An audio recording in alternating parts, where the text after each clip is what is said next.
His boot connected with her ribs. The crack echoed across the training ground like a gunshot. 23 witnesses. 0 interventions. Maya Sterling, 5'3", 118 pounds, 22 years old, felt bone fracture beneath her compression shirt. The Master Chief leaned down, breath hot against her ear. "Stay down, little girl. You don't belong here." Her vision blurred, her lungs screamed. Every instinct demanded she quit right there. Instead, she pushed herself upright, tasted blood, and pressed record on the body camera hidden under her gear. "I'm not a little girl," she whispered back. "I'm a United States Navy SEAL, and you just ended your career." That kick wasn't her breaking point. It was his. Now, before we show you how a 22-year-old destroyed a 20-year veteran's career with nothing but evidence and spine, drop a comment telling us what city you're watching from. I want to see how far this truth travels. Hit that subscribe button and turn on notifications, because this isn't about a woman seeking revenge. This is about a SEAL demanding respect. And what happens when the smallest person in the room becomes the most dangerous? The morning started at 04:45 hours, same as every morning at Naval Amphibious Base Coronado. But Lieutenant Junior Grade Maya Sterling already knew this day would be different. She stood in formation with 11 other candidates, all male, all older, all bigger. The Advanced Tactical Integration Course, 8 weeks designed to push SEAL-qualified operators to their absolute limits before team assignments. Maya had graduated BUD/S 3 months earlier, top 15% of her class, first woman to complete Hell Week without rolling, first woman to earn the Trident in 4 years. None of that mattered to Master Chief Garrett Voss. "Morning, gentlemen," Voss said, walking the line. His boots stopped in front of Maya. "And whatever this is," Petty Officer First Class Riker snorted from 2 positions down. Maya's eyes stayed forward. "Good morning, Master Chief." "You know what I love about Mondays, Sterling?" Voss leaned closer. His breath smelled like coffee and contempt. "Fresh starts, clean slates, opportunities to prove you don't belong here." "Master Chief, I've already proven..." "You've proven you can survive a training course designed 40 years ago." He straightened. "But this is operator integration. This is where we see if you can actually function on a team, if you can pull your weight, if you can handle what real SEALs do every single day." Behind Voss, Chief Petty Officer Dawson crossed his arms. Petty Officer Second Class Cruz shifted his weight, eager. Maya felt her heartbeat. Steady. She'd learned that from her father. Commander James Sterling, SEAL Team 3, killed in action in Kabul when Maya was 10 years old. He'd taught her that fear was just information, pain was just a signal, and control was the only thing that mattered. "I'm ready, Master Chief."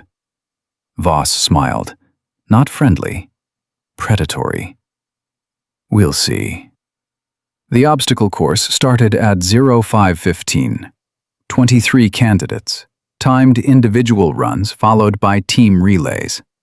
Maya drew lane 7 between Petty Officer Hayes, a tech specialist who'd barely spoken to her in 3 weeks, and Riker, who'd made it clear women had no place in the teams. "On my mark," the range officer called. 3, 2, 1. Maya exploded forward. Wall climb, rope traverse, cargo net, balance beam. Her muscles burned, her lungs screamed. But her father's voice stayed with her. Fast is smooth, smooth is fast. She cleared the final barrier and checked her time. 11 minutes, 43 seconds. Third fastest in her group. "Not bad," Hayes said quietly as she walked past. "For anyone." Maya nodded, appreciated the respect. knew it was rare. The team relay started at 600, four-person squads.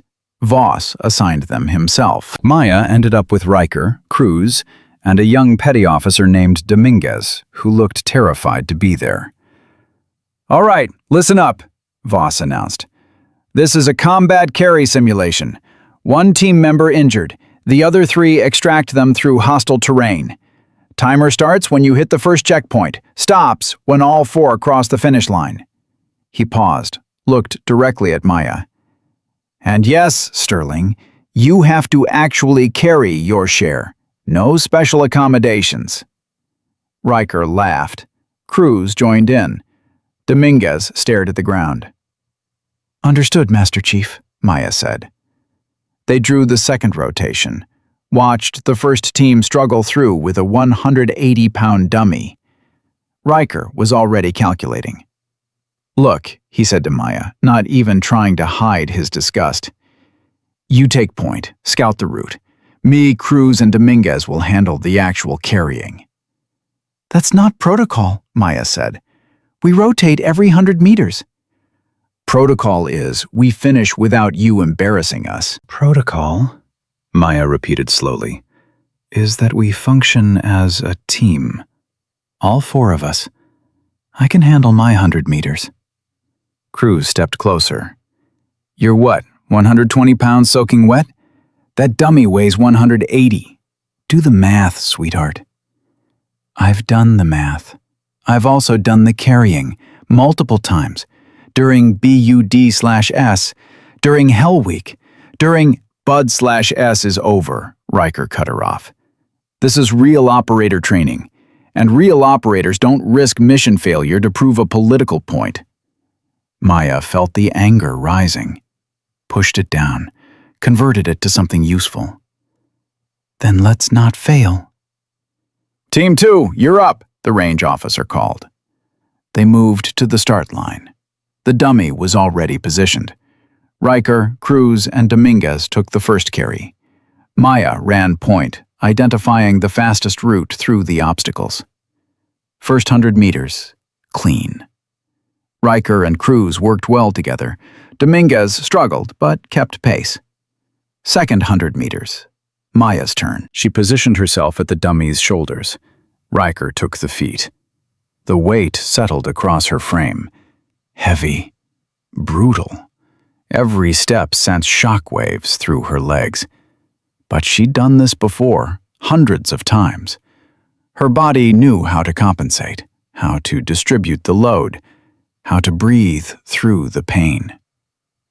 70 meters in, Riker stumbled. The dummy shifted. Maya adjusted instantly, taking more weight to keep them balanced. "I'm good," Riker grunted. "Just keep moving." They crossed the 100-meter mark, 8 seconds under pace. "Rotation!" Maya called. Cruz and Dominguez took over. Maya dropped back, breathing hard but controlled. Her heart rate was elevated but manageable. 146 beats per minute. She'd been higher during Hell Week. Third 100 meters, clean. Fourth 100 meters. Maya's turn again. This time, Voss was waiting at the checkpoint. He didn't move, just stood there, directly in their path, clipboard in hand. "Problem, Master Chief?" Maya asked, still holding position. "Just observing." He made a note. "Interesting technique you've got there, Sterling. Using momentum instead of strength. Smart. But what happens when the terrain doesn't allow for momentum?" "We adapt, Master Chief." "Show me." Before she could ask what he meant, Voss stepped directly into their path. No warning, no explanation, just a 210-pound obstacle that hadn't been there a second earlier. Riker stopped. The dummy lurched. Maya's grip tightened. She tried to adjust their angle, move around Voss, but Riker wasn't moving with her. "Master Chief," Riker said, "we're on the clock." "Then I suggest you figure it out." That's when it happened. Voss shifted his weight, deliberately. His shoulder angled toward Maya. His body blocked her path. And when she tried to step to the left to create space, he pivoted. His knee came up fast, drove straight into her ribcage. Left side. Precise.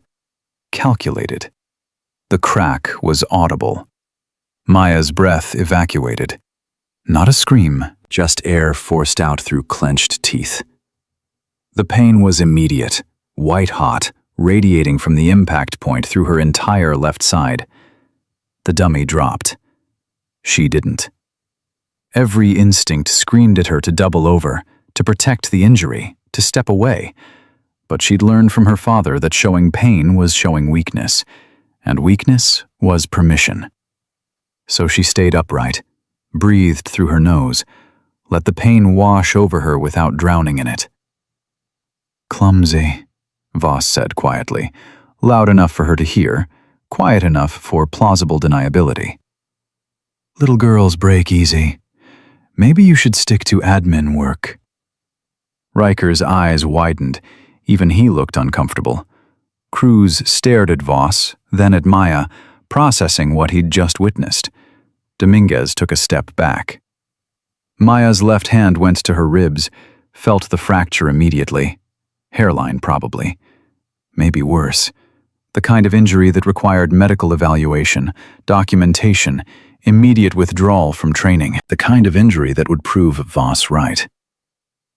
She felt something else, too. The small, flat rectangle pressed against her sternum under her compression shirt. The body camera she'd started wearing 2 weeks earlier after the third accidental collision during training drills. Her father had taught her something else. Intelligence wins more battles than strength ever could.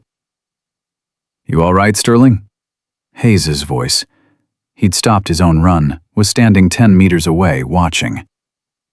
Maya looked at Voss, then at Riker, then at the range officer who was checking his watch, oblivious. 62 beats per minute.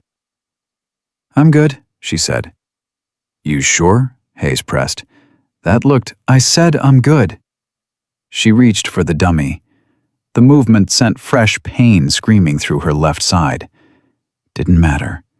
She gripped the shoulders, nodded to Riker. "Let's finish this." Riker hesitated. "Sterling, if you're hurt, are we finishing this run or forfeiting?" Something changed in Riker's expression. Not respect, exactly, but recognition. He'd seen plenty of tough guys power through injuries. He'd just never expected to see it from her. "We're finishing." They picked up the dummy. Maya's breathing shortened, went shallow to minimize rib expansion. Every step was agony, every breath a negotiation with her own body. But she'd negotiated with worse. Final 100 meters, uphill, through sand. The pain was transcendent now, beyond anything she could compartmentalize. But pain was just information, and the information said, "You can make it." They crossed the finish line. 11th fastest time. Respectable. Maya set the dummy down carefully, straightened slowly. Her left hand stayed pressed against her ribs, but her posture didn't change. Voss was already walking away, didn't even look back. But Hayes was looking, and in the operations building, through the window, someone else was watching too. Seaman recruit Lisa Park, 19, communications specialist, had the best view of the entire course from the monitoring station. She'd seen everything. The collision, the knee strike, the whisper, Maya's refusal to stop, and she'd recorded all of it. Park's hands moved across her console, tagging the footage, copying the files, routing them to secure backup storage. She'd been documenting irregularities in the integration program for 6 weeks, small things, comments, scheduling errors that always seemed to disadvantage the female candidates. But this was different. This was assault. She reached for her phone, then stopped. If she reported it now through official channels, it would get buried. She'd seen it happen before. Good intentions, bad outcomes. The system protected its own. So she saved everything, encrypted it. and waited.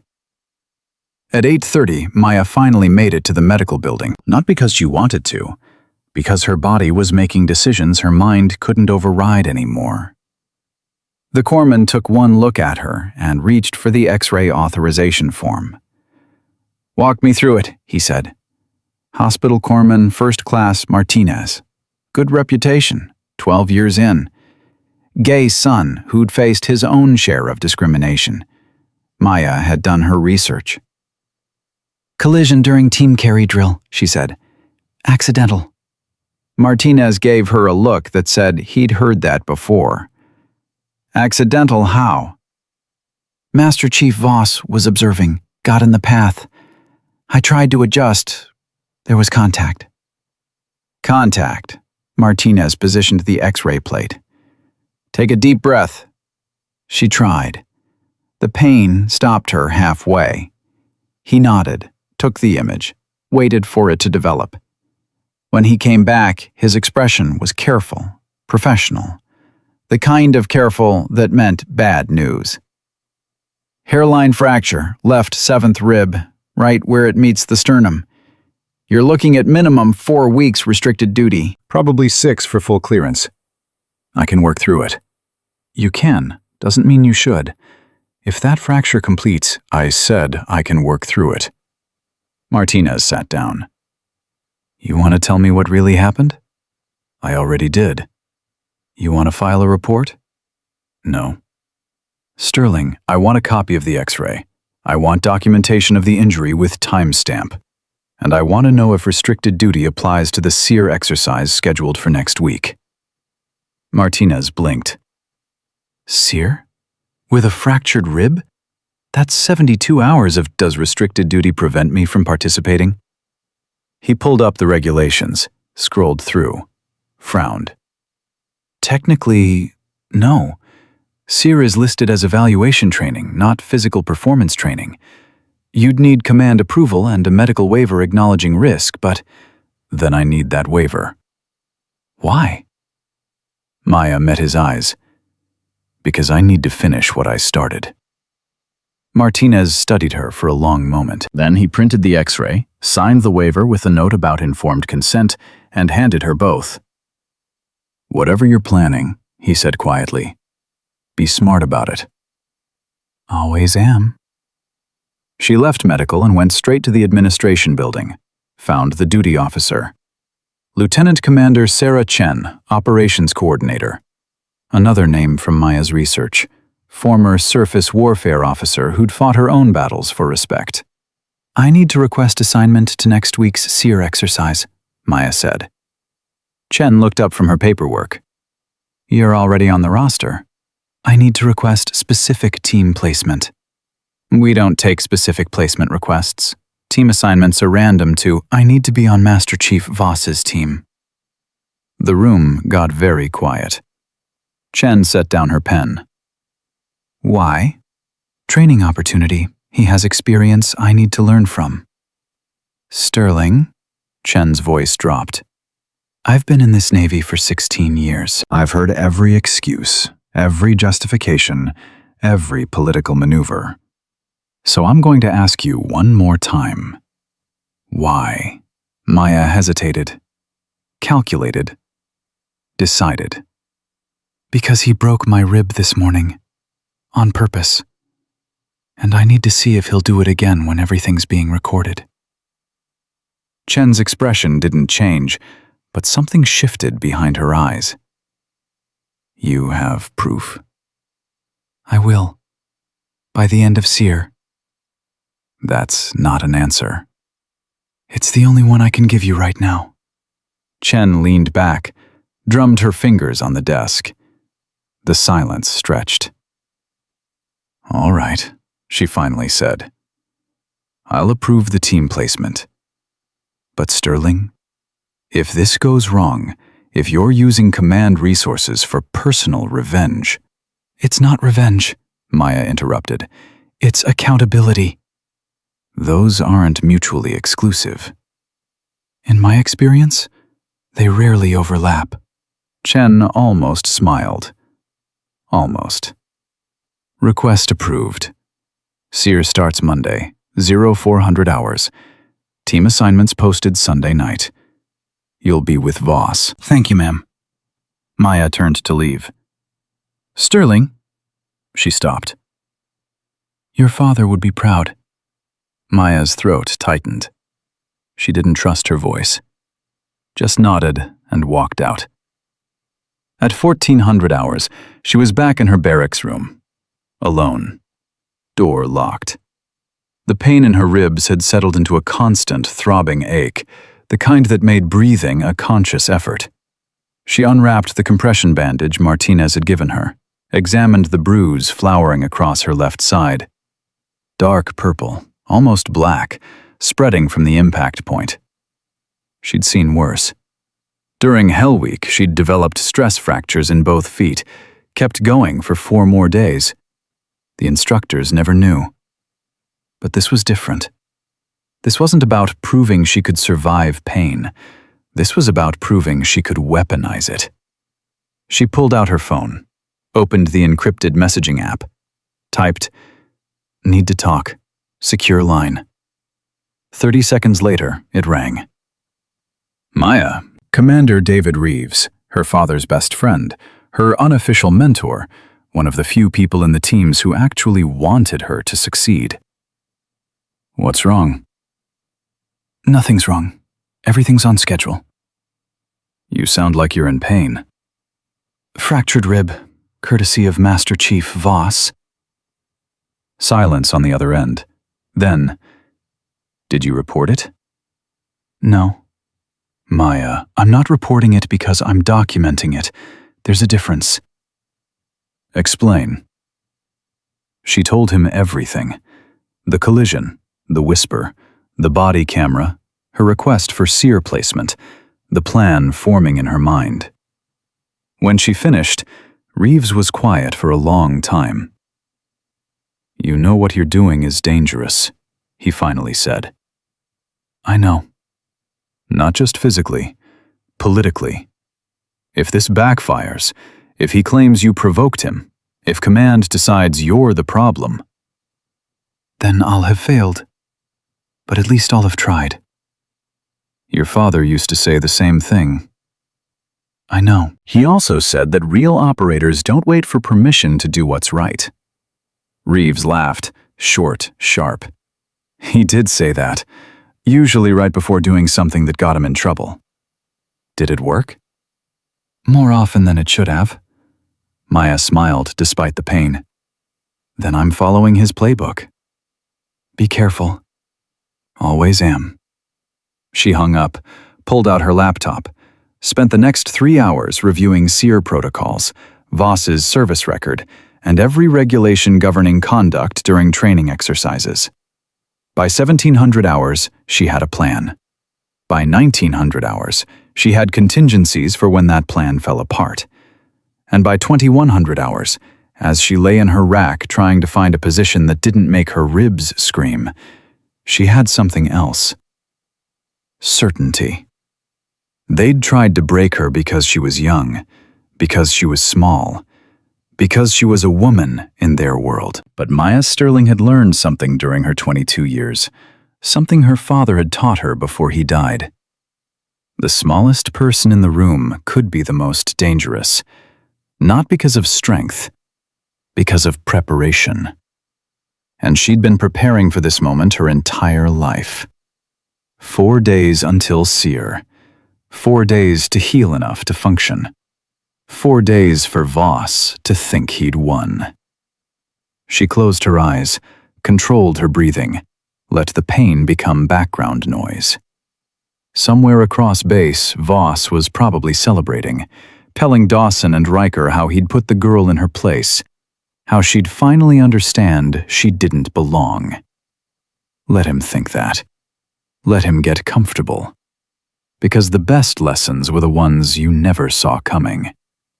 And Maya Sterling was about to teach a masterclass.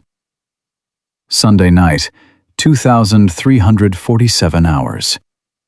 Maya stood in front of the roster board outside the operations building. The overhead light flickered, casting shadows across the team assignments for SEER. Team 4. Master Chief Garrett Voss, Chief Petty Officer Marcus Dawson, Petty Officer First Class Jake Riker, Petty Officer Second Class Antonio Cruz, Lieutenant Junior Grade Maya Sterling. Her finger traced the last name. 4 days of ice, compression, and controlled breathing had brought the rib pain from unbearable to manageable. Not healed, just functional. "You requested this." Hayes's voice came from behind her. He'd been watching from the corner. "I did." "Why?" Maya turned. Hayes was carrying his gear bag, ready for his own team assignment. His expression wasn't hostile, just confused. "Because men like Voss don't stop unless you make them."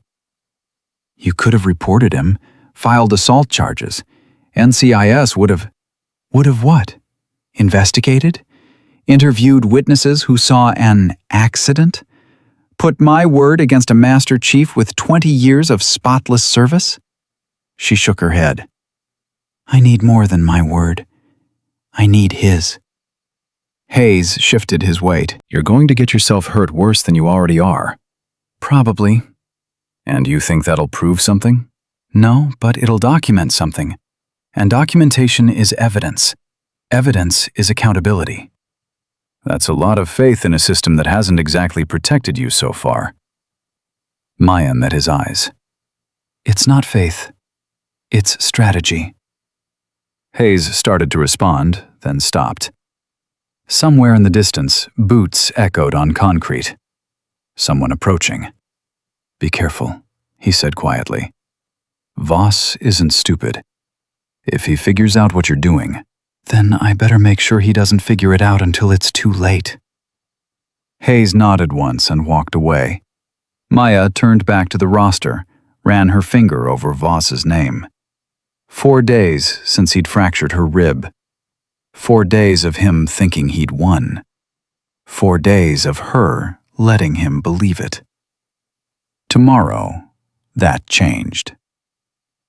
At 0400 hours Monday morning, the temperature was 47 degrees. The transport trucks idled outside the barracks, exhaust smoking in the pre-dawn darkness. Maya climbed into the second truck, gear bag slung over her shoulder, each movement calculated to minimize rib stress. Voss was already seated in the back, so were Dawson, Riker, and Cruz. The 4 of them clustered together like they'd planned it. "Well, well," Voss smiled. Not friendly, never friendly. "Look who made it. I half expected you to medical drop before we even started." Maya found a seat opposite them. "Disappointed, Master Chief?" "Just surprised. Most people with fractured ribs know better than to volunteer for 3 days in the mountains." The truck went silent. Riker's eyes widened slightly. Cruz glanced at Voss, then at Maya. "I don't have a fractured rib," Maya said evenly. "No?" Voss leaned forward. "So that visit to medical last Monday was just social? And that X-ray Martinez took was just for fun?" Maya's pulse quickened. He checked her medical records. That was a violation of privacy protocols, but proving it would be nearly impossible. "I had some bruising," she said. "Got it cleared. I'm fit for duty." "Fit for duty?" Voss laughed. "Hear that, boys? She's fit for duty. With a cracked rib. In the middle of a 72-hour survival exercise." He leaned back. "This is going to be educational." The truck lurched forward. Through the canvas opening, Maya watched the base lights disappear behind them. 90 minutes later, they arrived at the SEER training facility, remote mountain location 40 miles from the nearest town. The facility commander, a grizzled lieutenant colonel named Barnes, gave the brief. 72 hours, 5-person teams. You'll navigate hostile terrain, evade capture, resist interrogation if caught, and escape if detained. Everything is monitored. Everything is recorded. Medical extraction available if needed, but using it means automatic failure. Barnes looked directly at Maya. Everyone clear? Yes, sir, the teams responded in unison. Team 4, you're in Sector Charlie. Insertion in 30 minutes. Questions? Voss raised his hand. Sir, any accommodations for team members with injuries? Barnes frowned. What injuries? Sterling fractured a rib last week. Just want to make sure we're all operating on the same information. Every head in the room turned toward Maya. She stood. Sir, I'm cleared for duty. Medical waiver signed by Hospital Corpsman Martinez. I'm fully capable of completing the exercise. Barnes studied her. You sure about that, Lieutenant? Absolutely, sir. Because if you go down out there, extraction puts your entire team at risk. I understand, sir. I won't need extraction. Barnes looked like he wanted to argue. Then he glanced at Voss, seemed to read something in the Master Chief's expression, and made his decision. Your call. But if you fail alone. Your team doesn't suffer for your poor judgment. Yes, sir. The brief ended. Teams dispersed to prep their gear. Maya was securing her pack when Dawson approached. You know what you're doing, right? He asked quietly. I know exactly what I'm doing. Because Voss is going to push you. Hard. He wants you to quit. I know. And you're still going through with this. I am. Dawson shook his head. You're either brave or stupid. Haven't figured out which yet. Can't it be both? He almost smiled. Almost. Just watch yourself. Voss is a lot of things, but he's not sloppy. Whatever he does, he'll make it look accidental. Good thing I'm documenting everything that looks accidental. Dawson's expression shifted. Understanding. You're recording this. Every second. He glanced toward Voss, then back to Maya. You really think that'll protect you? I think it'll tell the truth. Whether that protects me or not, we'll find out. At 0630 hours, Team 4 loaded into a helicopter. The rotor wash was deafening. Maya sat between Cruz and the door gunner, pack on her lap, body camera activated under her thermal layer. Voss sat across from her, mouthing something she couldn't hear over the noise. She read his lips. This is your last chance to quit. She smiled and gave him a thumbs up. The helicopter dropped them in a clearing surrounded by dense pine forest. Temperature had dropped to 39 degrees. The trees blocked most of the early light. All right, listen up, Voss said as soon as the helicopter lifted off. Rules are simple. We cover 20 miles in 48 hours. Evade capture teams. Make it to extraction point Delta without getting tagged. If you get caught, you resist interrogation for minimum 6 hours before giving up intel. He pulled out a map. Dawson and Riker, you're on navigation. Cruz, you handle comms monitoring. Sterling, he paused. You're on camp setup. Riker snorted. Camp setup? That's not even a real assignment. It is now. Voss folded the map. Unless Sterling thinks she can handle navigation with a cracked rib. Maya kept her voice neutral. Camp setup works fine, Master Chief. Good, because we're moving in 10 minutes, and if you slow us down, we're leaving you behind. They moved through the forest in tactical column. Dawson on point, Riker second, Voss third, Maya fourth, Cruz bringing up rear security. The pace was brutal. Not sustainable for 3 days, but Voss wasn't thinking about sustainability. He was thinking about breaking her in the first 6 hours. Maya's ribs screamed with every step. The uneven terrain required constant balance adjustments, each one sending fresh pain radiating through her left side. She controlled her breathing, stayed quiet, kept pace. At 0920, Voss called a halt. Water break, 5 minutes. Everyone dropped their packs. Maya moved carefully, trying not to show the relief. You good, Sterling? Voss asked loudly. Good, Master Chief. Because you look like you're struggling. Just pacing myself. Pacing. He walked closer. You know what I think? I think you're realizing you made a mistake. I think that rib is killing you, and I think you're about 2 hours from tapping out. Dawson looked uncomfortable. Even Riker shifted his weight. Maya took a drink from her canteen. Think whatever you want, Master Chief. I'll be at Extraction Point Delta in 48 hours, with or without you. Big talk from someone who can barely carry her own pack. My pack weighs 53 pounds, same as regulations require. I'm carrying my weight. Are you? Voss moved closer, close enough that his voice wouldn't carry beyond their immediate circle. Because it looks to me like you're carrying about 40 pounds of attitude and 13 pounds of bad decisions. Master Chief, Dawson started. Stay out of this, Chief. Maya stood slowly, face to face with Voss, or as close as 5'3" allowed. My pack is regulation weight. My performance is within standards.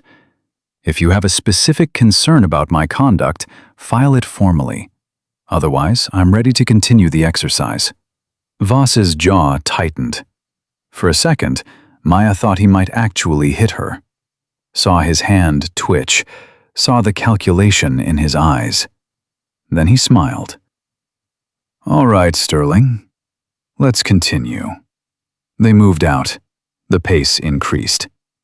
By 1200 hours, they'd covered 8 miles. Maya's rib was a constant scream now. She'd developed a technique, shallow breaths, minimal torso rotation, using her legs more than her core. It worked. Barely. At 1340, they reached their first checkpoint, a small clearing with a cache box containing additional supplies and updated intel on capture team positions. Dawson, check the intel, Voss ordered. Riker, perimeter security. Cruz, comms sweep. Sterling, set up camp. It was 1340 hours.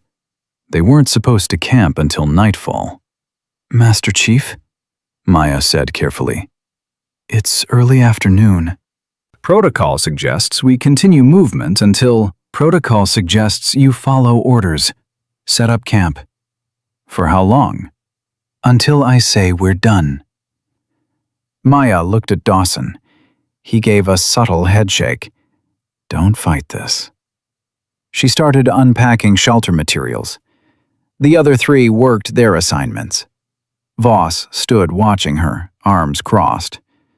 15 minutes later, she'd constructed a basic shelter, adequate for weather protection, properly secured. Not bad, Voss said. Now take it down. We're moving out. Riker actually laughed. Seriously? Dead serious. Sterling needs the practice. She's got 20 minutes to break camp and repack, starting now. Maya's hands were already moving, untying knots, collapsing poles, rolling tarps. Her ribs protested every motion, but she kept her expression neutral. 19 minutes, 40 seconds later, she had everything repacked. Cutting it close, Voss observed. Still made the deadline. Barely. He turned to the team. Move out. They'd been walking for 10 more minutes when Maya realized what Voss was doing. The camp setup wasn't about testing her skills. It was about exhausting her. Every extra movement, every unnecessary task, every minute spent setting up and breaking down camp was energy she couldn't recover. It was death by 1,000 cuts. And it was completely within his authority as team leader. At 1630 hours, they stopped again. Another clearing, another cache. Sterling, camp set up. She didn't argue, just started working. At 1645, Voss ordered her to relocate the camp 15 meters west. Better tactical position, he claimed. She complied. At 1702, he ordered another relocation. 10 meters north. "Master Chief," Dawson finally spoke up. "We're burning daylight. We need to ensure our camp is properly positioned. Sterling's still learning. This is educational." "This is harassment," Maya said quietly. The forest went silent. Voss turned slowly. "What did you just say?" "I said this is harassment. Unnecessary camp relocations, excessive tasks assignments. It's designed to exhaust me, not to improve team performance." "Is that your professional opinion, Lieutenant?" "It's my observation." "Your observation." Voss stepped closer. "Based on your extensive experience leading SEAL teams." "Oh, wait. You don't have that experience. Because you just graduated BUD/S. You're the least experienced operator here. So maybe, just maybe, when I give you an assignment, it's because I'm trying to teach you something." "And maybe," Maya said, keeping her voice level, "you're trying to make me quit." "But here's the thing, Master Chief. I don't quit. My father didn't quit, and I'm not starting now." Voss's expression darkened. "Your father has nothing to do with this." "Doesn't he?" "Commander James Sterling, SEAL Team 3, killed in action, Kabul, 2014. He trained half the men on this base, including you." "Don't you dare." "He recommended women for SEAL training in 2012, 3 years before he died. The recommendation was denied, but he tried, because he believed competence mattered more than gender." Voss's fists clenched. "Your father was a great SEAL, one of the best I ever served with, which is why it's a shame his daughter thinks she can trade on his name instead of earning her own reputation." The words hit harder than his knee had. Maya felt something crack inside her. Not bone, this time. Something deeper. But she'd learned from her father, emotion was fuel. Use it or lose it to it. "I'm not trading on anything," she said. "I'm here because I earned it. Bud/S Class 347, top 15%. First woman to complete Hell Week without rolling. I didn't get special treatment. I got the same standards as everyone else. And I met them."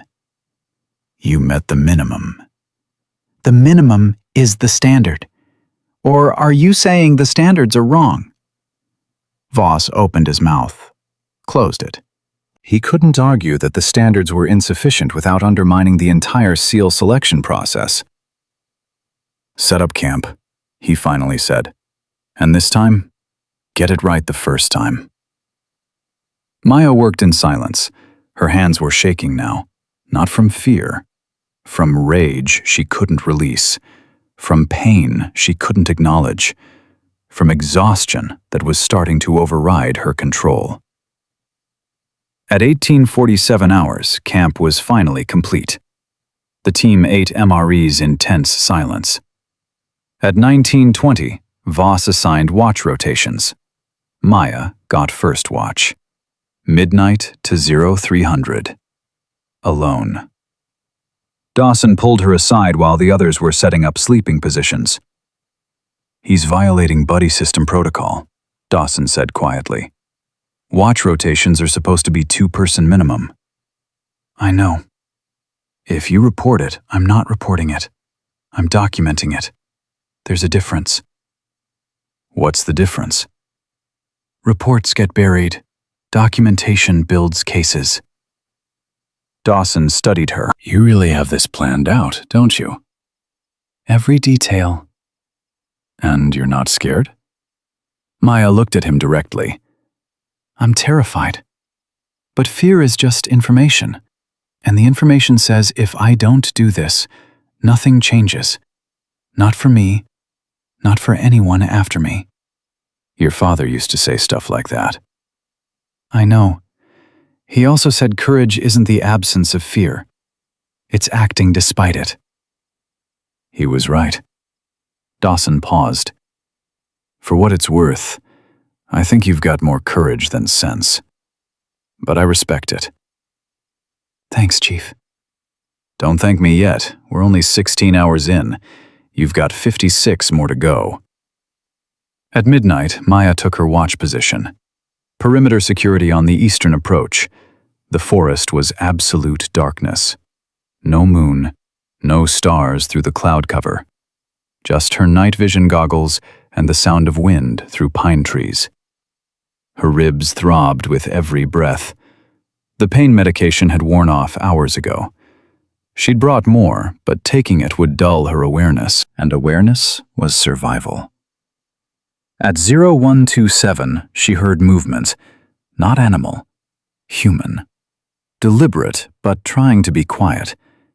She stayed still, hand near her radio, waiting. Cruz appeared from the direction of camp, alone. You good? He whispered. Fine. Need a break? I can cover for. I said I'm fine. Cruz hesitated. Look, Sterling, I know Voss is being an asshole, but he's not wrong about everything. This exercise is dangerous, and you're injured. If something happens, if you get hurt worse, then I get hurt worse. That's on me. It's on all of us. We're a team. Then start acting like it. Maya kept her eyes forward. You want to help? Tell Voss to stop assigning me tasks designed to break me down. Tell him to treat me like an operator instead of a problem to solve. He's not going to listen to me. Then document what you see. When this is over, when the investigation happens, you'll be asked what you witnessed. What are you going to say? Cruz went quiet. Investigation? You think this ends with the exercise? You think I'm going to complete 72 hours of documented harassment and just walk away? You're building a case. I'm building accountability. Cruz backed away slowly. You're going to make a lot of enemies. I already have enemies. I'm just making sure they're on record. He disappeared back toward camp. Maya stayed at her post until 0300. When Riker came to relieve her, she was standing exactly where she'd started. No breaks, no weakness shown. You really don't quit, do you? Riker said. Not in my DNA. Voss is going to keep pushing. Let him. Sterling, Riker's voice dropped. I was wrong. About you. About women in the teams. I thought you'd wash out. Thought you were just checking a box for the Navy's diversity goals. And now? Now I think you're either the toughest person I've ever met, or the most stubborn. Haven't decided which. Again, can't it be both? This time Riker actually smiled. Get some sleep. Tomorrow's going to be worse. He was right. Tomorrow came at 0530 hours, with Voss kicking the bottom of Maya's sleeping bag. Up! We're moving in 20! She rolled out, every muscle screaming. The rib pain had intensified overnight. She'd slept maybe 90 minutes total, mostly in 15-minute increments between pain spikes. Dawson handed her an MRE. He fast, he's already in a mood. When isn't he? Fair point. They broke camp in 18 minutes. Voss set a pace that was just below running. The terrain had shifted from forest to rocky hillside, each step requiring careful placement.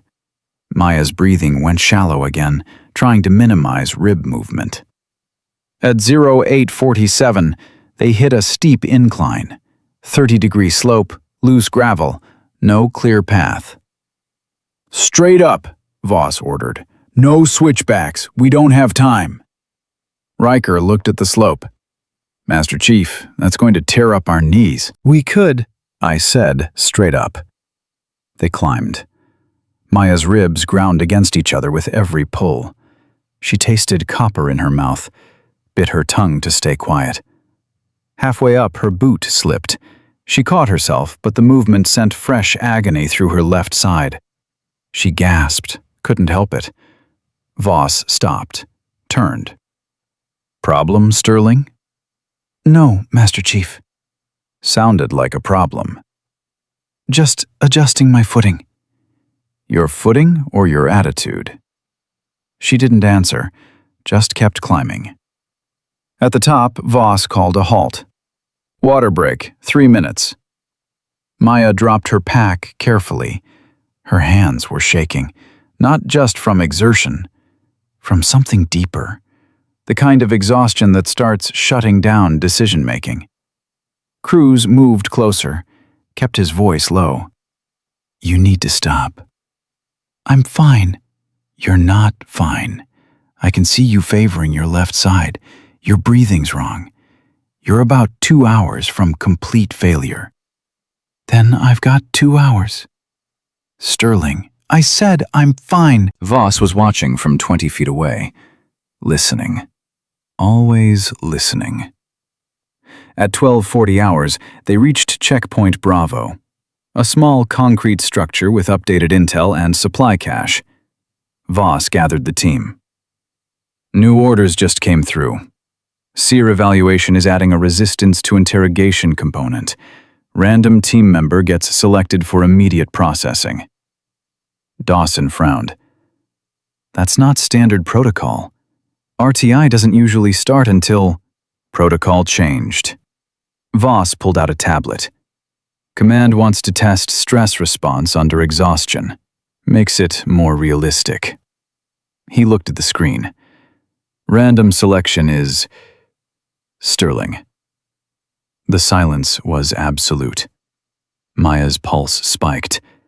This wasn't random. Couldn't be. When? She asked. Now. There's a holding facility 2 clicks north.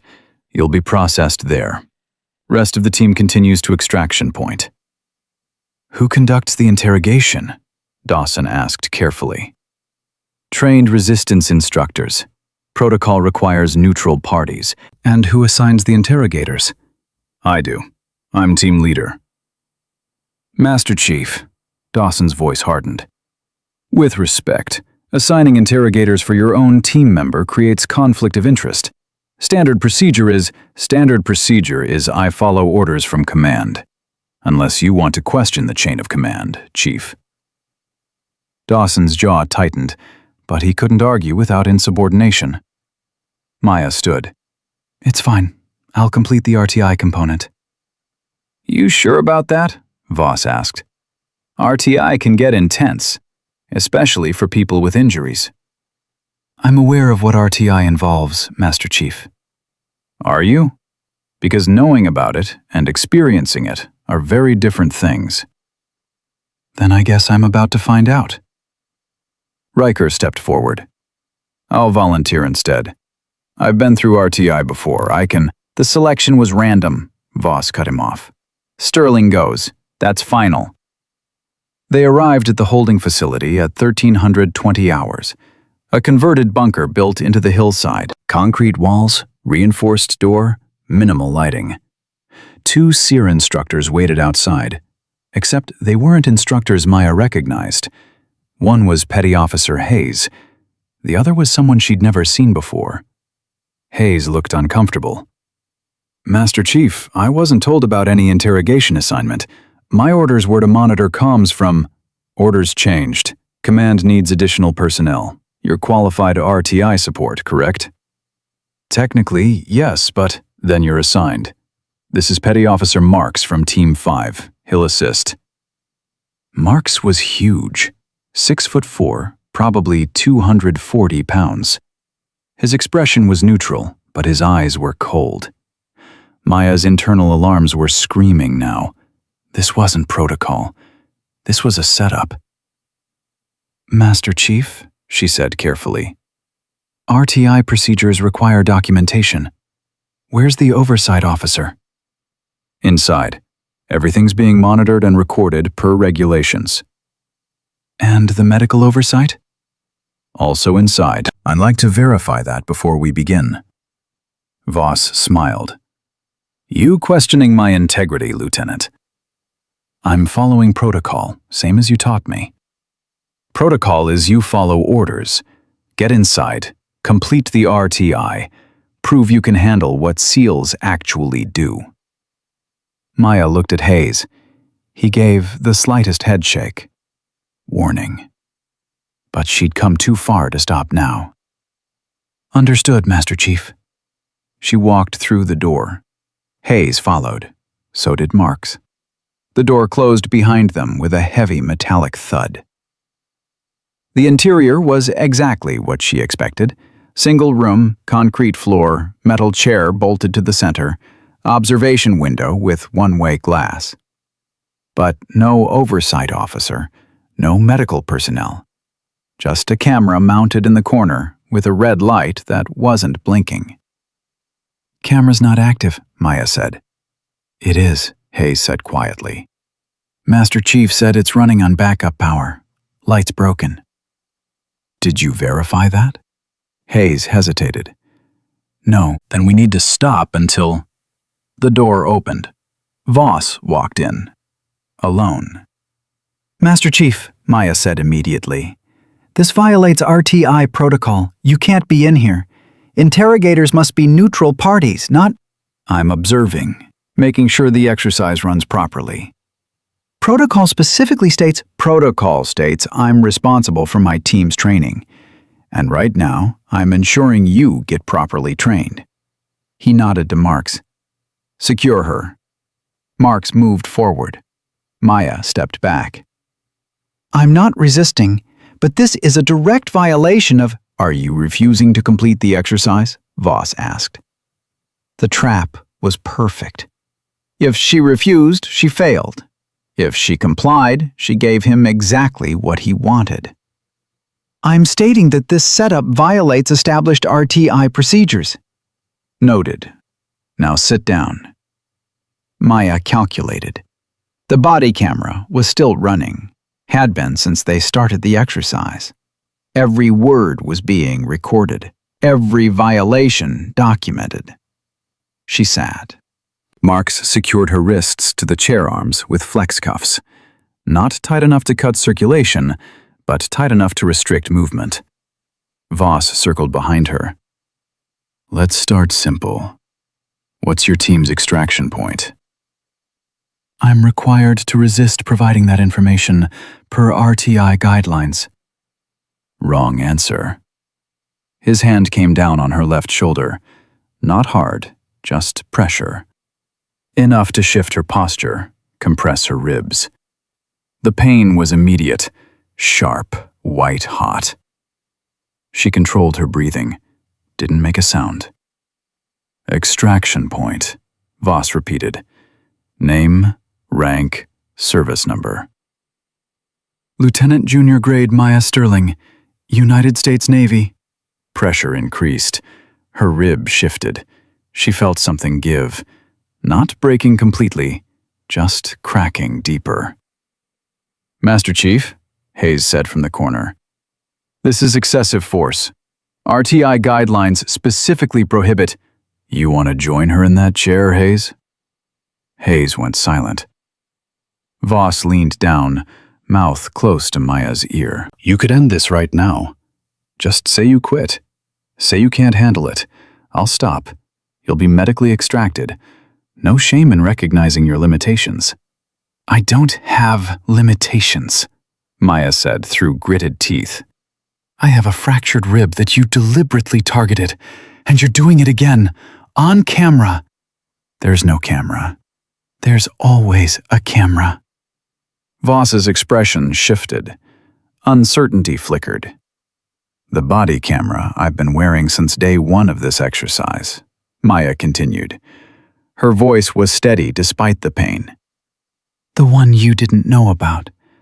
The one that's been recording every word, every action, every violation of protocol you've committed for the last 52 hours. The room went absolutely still. You're bluffing, Voss said. Am I? Check my gear. It's in the compression layer, right side. Digital recorder with encrypted upload. Everything goes to secure cloud storage in real time. Voss moved around to face her. If you had a recorder, I would have found it during gear check. You found what I wanted you to find. You missed what mattered. His hand shot out, grabbed her collar, ripped open her thermal layer. The small black rectangle was right where she said it would be, red light blinking, recording. How long? Voss's voice was barely controlled.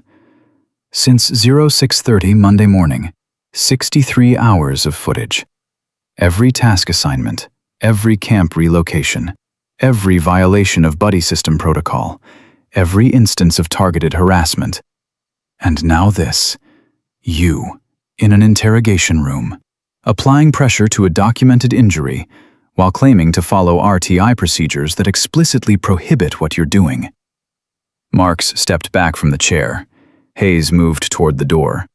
Voss stared at the camera. His face was white. You set me up. No, Maya said. You set yourself up. I just documented it. This is entrapment. You deliberately provoked. I followed every order, completed every task, never once deviated from protocol. You're the one who chose harassment. You're the one who chose assault. You made those decisions. I just made sure there was evidence. Voss's fist clenched. For a second, Maya thought he might actually hit her. Saw the calculation in his eyes, the rage fighting with self-preservation. Then the door opened. Captain Morrison walked in. Behind him, Lieutenant Commander Sarah Chen. Behind her, a Navy JAG officer Maya didn't recognize. And behind him, 2 masters-at-arms. Master Chief Voss. Morrison's voice was ice. Step away from the lieutenant. Voss didn't move. That's an order, Master Chief. Voss stepped back slowly. His eyes never left Maya's. Petty Officer Marks, Morrison continued. Release Lieutenant Sterling. Marks cut the flex cuffs immediately. Maya stood carefully. Her rib was screaming, but she kept her posture straight. Captain, Voss started.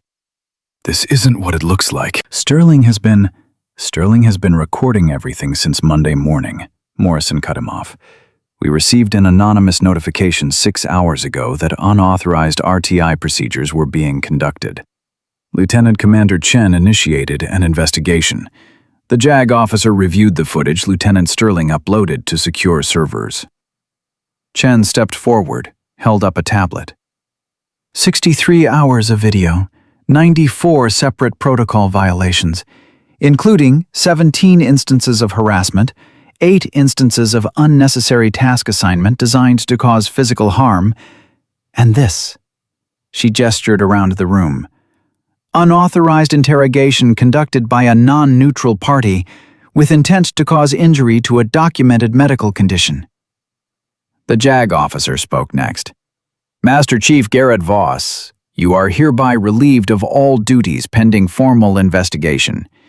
You will surrender your credentials and report to the Provost Marshal immediately. This is bullshit, Voss exploded. She's been gunning for me since day one. This whole thing was a setup to... To what? Morrison asked. To document your misconduct? To create a record of behavior that should have been reported years ago? He pulled out a folder. We pulled your service record, Master Chief. Found 6 informal complaints. All dismissed. All involving female personnel. All claiming the same pattern of behavior Lieutenant Sterling documented. Voss went pale. Those complaints were unsubstantiated, he said. They were uninvestigated, Chen corrected. Because the women who filed them didn't have evidence. Lieutenant Sterling learned from their mistakes. Morrison looked at Maya. Lieutenant, do you require medical attention? My rib needs evaluation, sir, but I can walk. Petty Officer Hayes, escort Lieutenant Sterling to medical. Full examination, full documentation. Yes, sir. As Hayes led her toward the door, Voss spoke one last time. You think you've won? His voice was bitter. You think this changes anything? You'll always be the woman who couldn't hack it without playing victim, the one who needed cameras and lawyers instead of actually earning respect. Maya stopped, turned. I earned respect the same way you did, Master Chief. By meeting the standards, by completing the training, by refusing to quit no matter what was thrown at me. The difference is, when I saw abuse, I didn't accept it as culture. I documented it as misconduct. Because the teams deserve better than men who think harassment is leadership. She paused at the door. My father served with you. He told me you were one of the best operators he knew. He also told me that even the best operators could become the worst leaders if they stopped seeing the mission and started protecting their ego. I guess he was right. The door closed behind her. Outside, the afternoon sun was blinding. Maya blinked, disoriented. Hayes steadied her. That was the gutsiest thing I've ever seen, he said quietly. Or the stupidest. Probably both. He paused. For what it's worth, I'm sorry I didn't speak up sooner.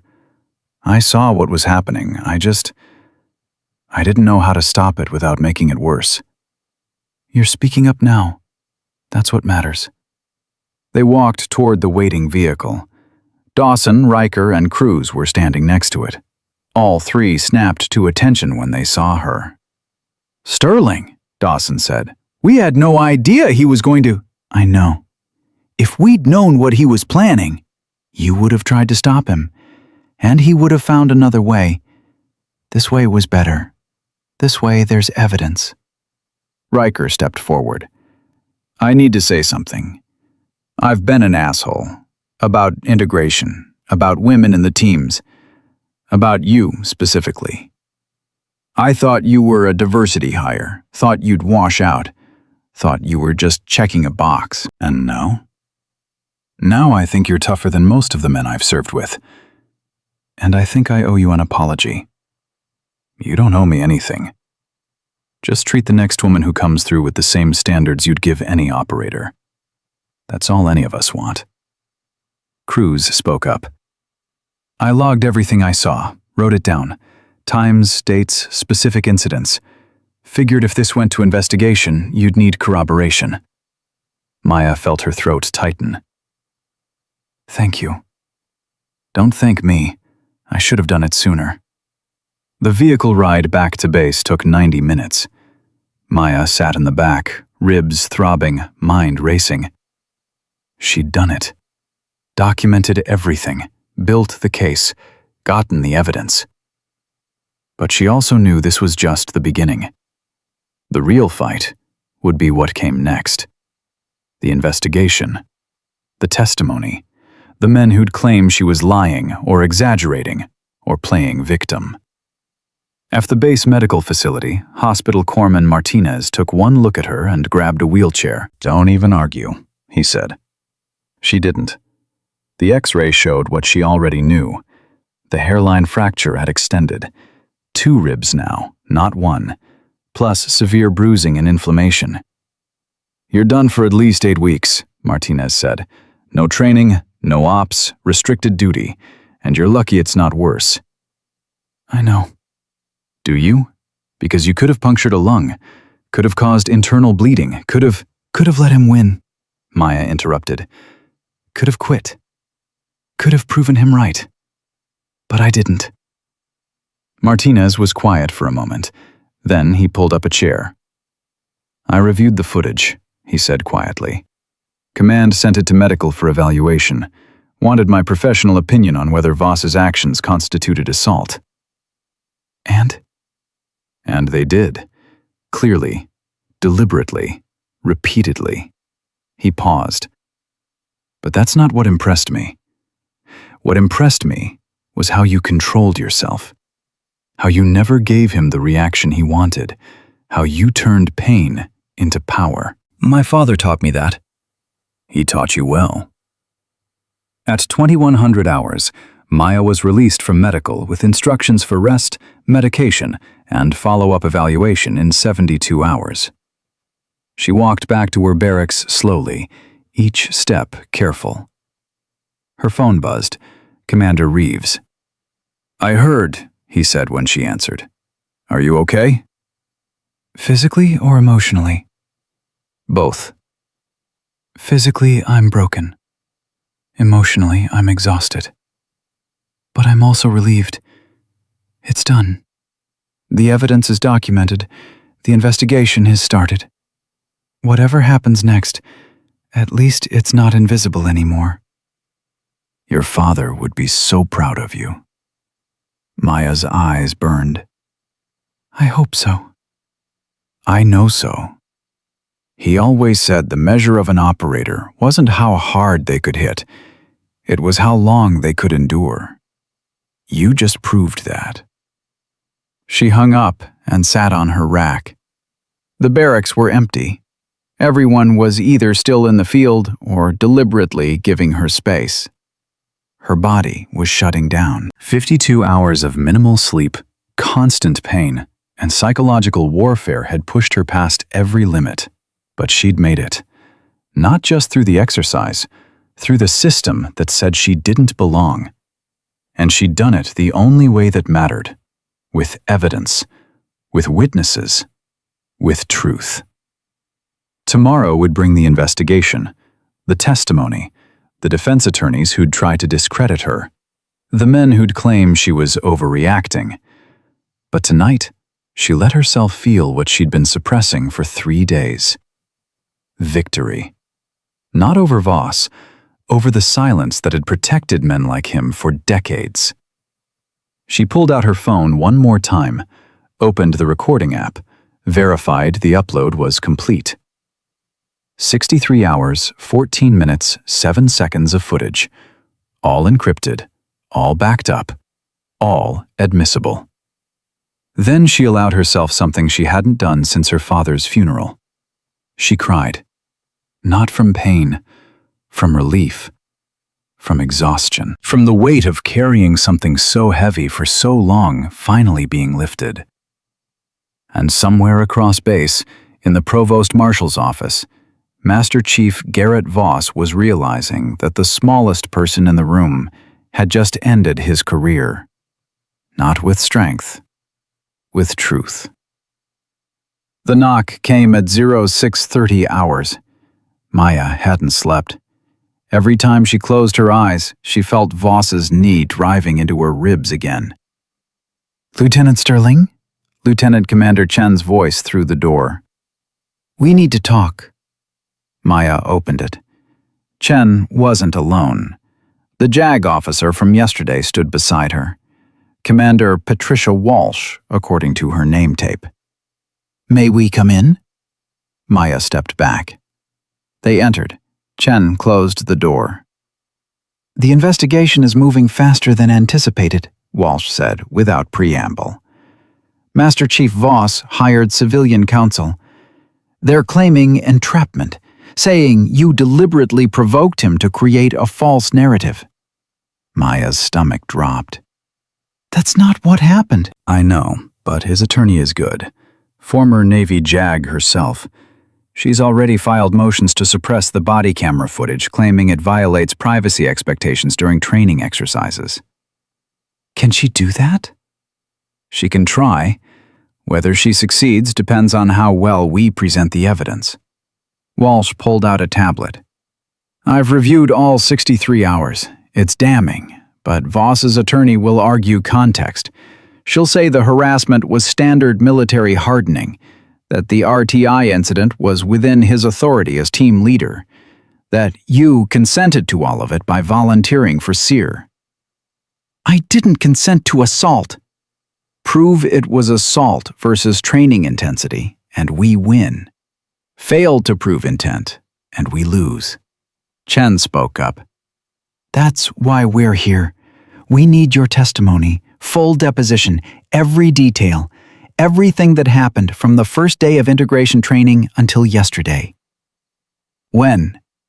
Now. NCIS wants to interview you before Voss's attorney can coach him on counter-narrative. We have maybe 6 hours before she files for formal discovery and everything slows down. Maya's ribs throbbed. She'd taken pain medication an hour ago, but it hadn't kicked in yet. I'm ready. The interview room was sterile.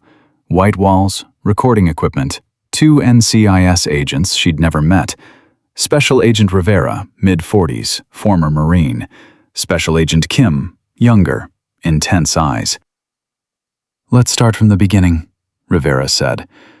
"When did you first interact with Master Chief Voss?"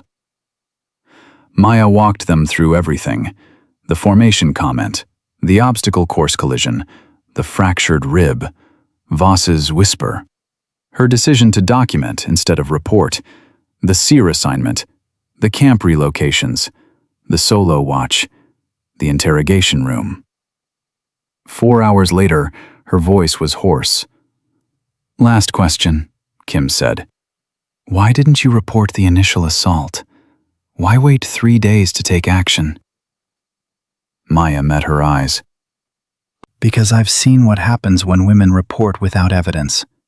The system investigates, finds no proof, labels the woman as difficult or sensitive. Her career is effectively over, while the man continues as if nothing happened. I needed more than my word against his. I needed documentation that couldn't be dismissed." "So you deliberately put yourself in danger to build the case?" "I deliberately created conditions where his true behavior would be documented. There's a difference." Rivera leaned forward. "Some might say that's entrapment." "Some might be wrong. Entrapment is inducing someone to commit a crime they wouldn't normally commit. I didn't induce anything. I just gave Voss enough rope, and he hanged himself with it." Kim almost smiled. "That's a good line. Remember it for the hearing." "There's going to be a hearing?" Walsh entered the room. Maya hadn't realized she'd been watching through the one-way glass. "There's going to be a court-martial. Article 32 hearing scheduled for next Wednesday. You'll testify. So will Hayes, Dawson, Riker, Cruz, and Hospital Corpsman Martinez." "What are the charges?" "Assault, cruelty and maltreatment, conduct unbecoming, dereliction of duty. If convicted on all counts, Voss is looking at dishonorable discharge, reduction to E1, forfeiture of all pay and allowances, and up to 10 years confinement." Maya felt something twist in her chest. Not quite satisfaction, more like vindication. "And if he's acquitted?" "Then you better start preparing for the hardest fight of your life. Because if he walks, the message to every woman in the military is clear. Documentation doesn't matter. Evidence doesn't matter. The system still protects its own." The Article 32 hearing was held in a courtroom at Naval Base San Diego. Maya arrived in dress whites, ribs still tightly wrapped, moving carefully. Commander Reeves met her outside. "You ready for this?" he asked. "No, but I'm doing it anyway." Inside, the room was packed. Press wasn't allowed, but every senior officer at Coronado seemed to have found a reason to attend. Maya recognized faces from the SEAL community. Some looked supportive, others hostile. Voss sat at the defense table in service dress blues. His attorney, Commander Lisa Brennan, was already reviewing documents. Voss didn't look at Maya, didn't acknowledge her at all. The military judge entered. Captain Richard Torres, reputation for fairness, but zero tolerance for games. "This Article 32 hearing is called to order. The purpose is to determine whether sufficient evidence exists to refer charges to court-martial. Commander Brennan, you may present your opening statement." Brennan stood. "Your Honor, this case represents a troubling trend of using military justice to settle personal grievances. Lieutenant Sterling is a talented officer who graduated BUD/S with honors. But rather than accepting the rigors of advanced training, she chose to view standard military instruction as harassment. She secretly recorded her superiors. She deliberately provoked situations to create a false narrative. And now she's using the legal system to destroy the career of a decorated Navy SEAL with 20 years of honorable service.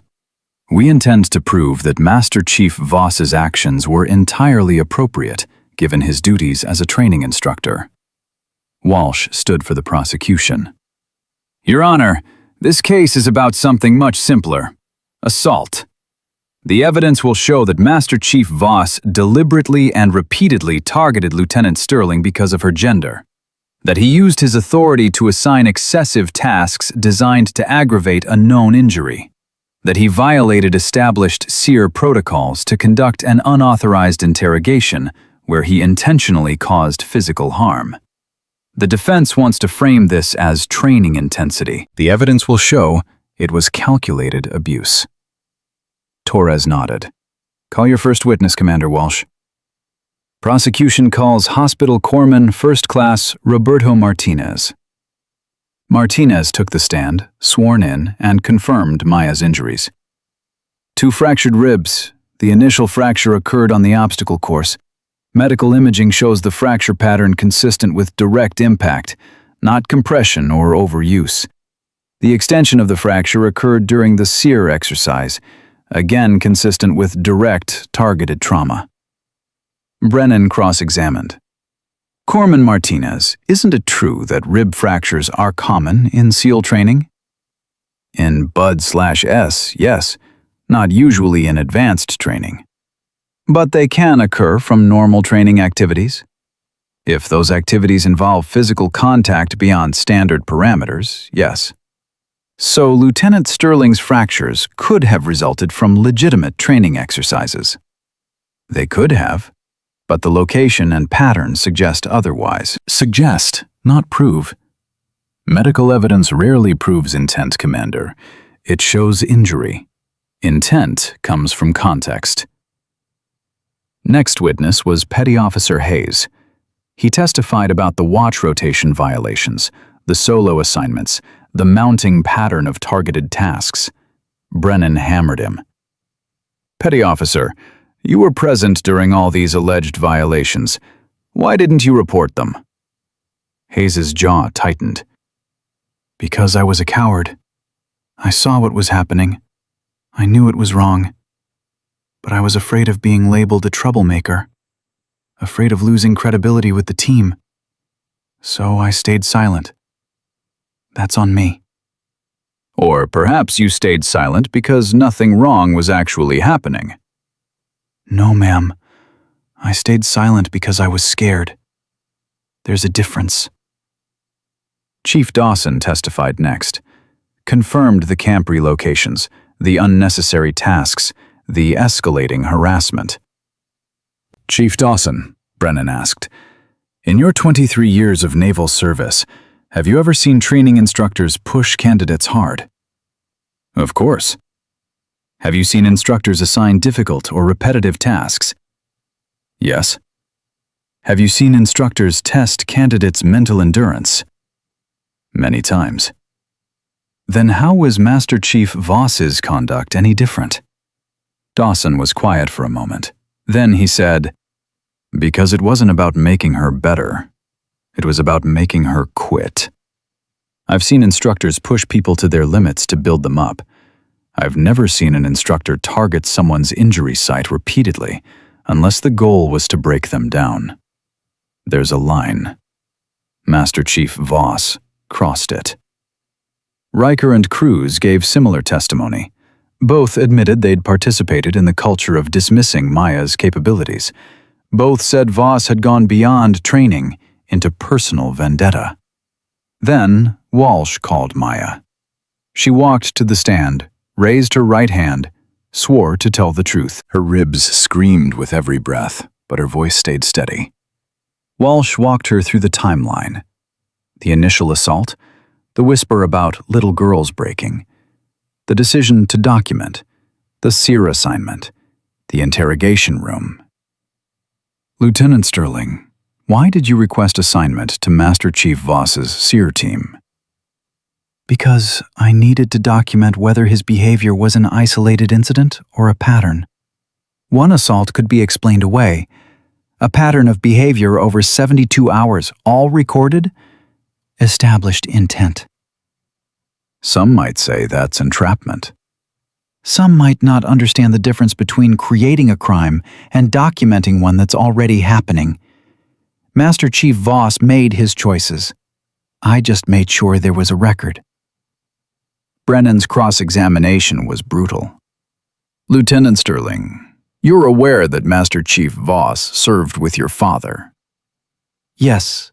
And you're aware your father recommended women for SEAL training years before integration was approved. Yes. So you had personal reasons to target Master Chief Voss, perhaps even to embarrass him publicly as revenge for the Navy's historical exclusion of women. Maya's hands clenched. I targeted nobody. I documented misconduct. If Master Chief Voss felt embarrassed, perhaps he should have considered his actions before committing them. You secretly recorded a superior officer. I targeted training activities. The body camera was not concealed in a manner that violated any regulation. It was worn openly, just not announced. You deliberately requested assignment to his team. I requested an assignment that would allow me to complete my evaluation under realistic conditions. If Master Chief Voss couldn't control his behavior knowing I might be documenting, that's not my failing. That's his. Brennan stepped closer. Isn't it true, Lieutenant, that you've built your entire identity around being your father's daughter? That you can't accept the possibility that maybe, just maybe, you're not cut out for the teams on your own merit? The courtroom went silent. Maya felt the anger rising, hot, immediate, the kind that makes you say things you regret. Then she remembered her father's voice. Control emotion, or it controls you. My father died when I was 10, she said quietly. I've spent 12 years learning to live without him. I didn't join the Navy because of his legacy. I joined because I wanted to serve. I didn't volunteer for SEAL training to honor his memory. I volunteered because I wanted to be challenged. And I didn't document Master Chief Voss's abuse because of some daddy issue. I documented it because abuse is wrong, regardless of who commits it, regardless of who reports it, and regardless of whose daughter I am. Brennan tried another angle. You testified that Master Chief Voss whispered, "Little girls break easy," during the obstacle course collision, but there were no audio recordings of that moment. How do we know those words were actually spoken? Because I heard them, and because they matched the pattern of everything that came after. Or because they fit the narrative you wanted to create. Walsh stood. Objection. Argumentative. Sustained. Rephrase, Commander Brennan.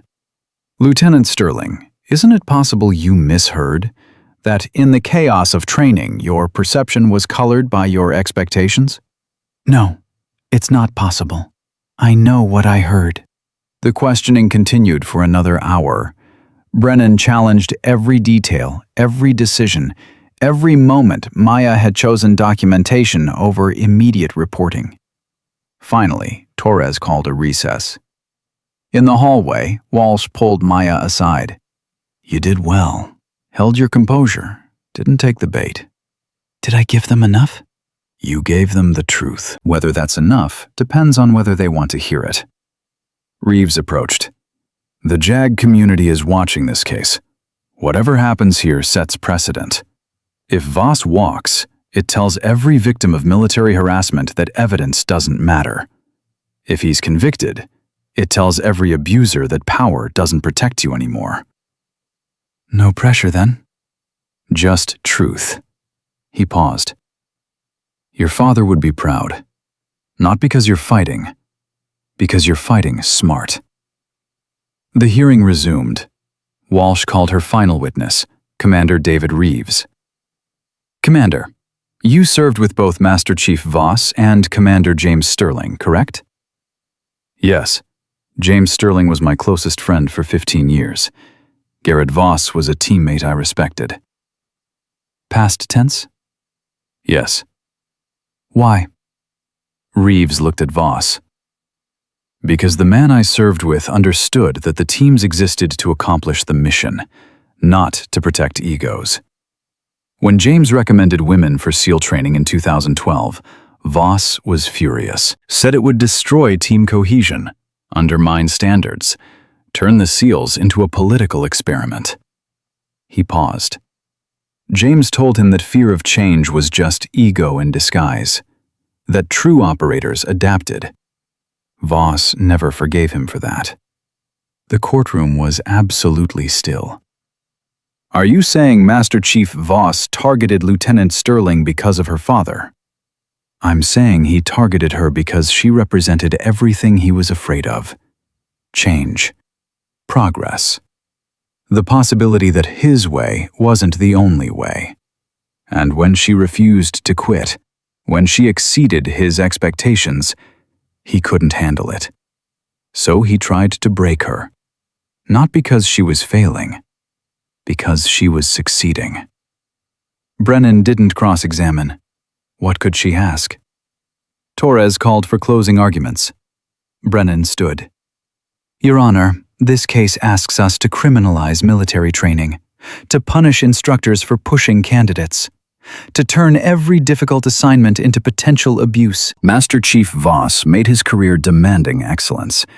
If we convict him for that, we tell every instructor in the military that high standards are prosecutable, that challenging someone is assault, that military training must be soft, comfortable, and safe. That's not the Navy I served, and it's not the standard we should accept. Walsh's response was simple. "This case isn't about training intensity. It's about targeted abuse.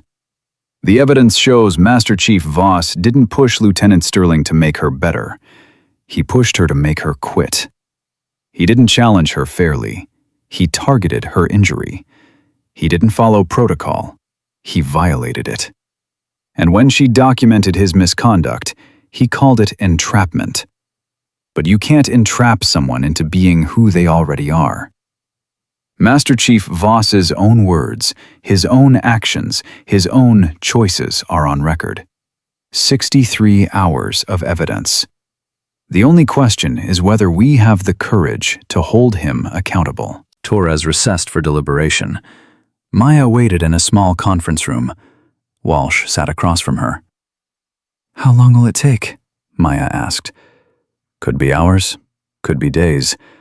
Article 32 isn't a trial. It's a probable cause hearing.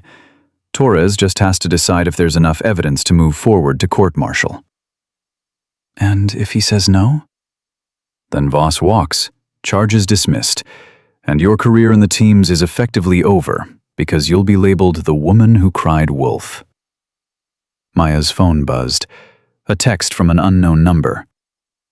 "Saw the news coverage. You're brave. Thank you. Former BUD/S candidate who quit after harassment." Then another. "My daughter wants to be a SEAL because of you. Don't stop fighting." Then another. "You're making a difference. Keep going."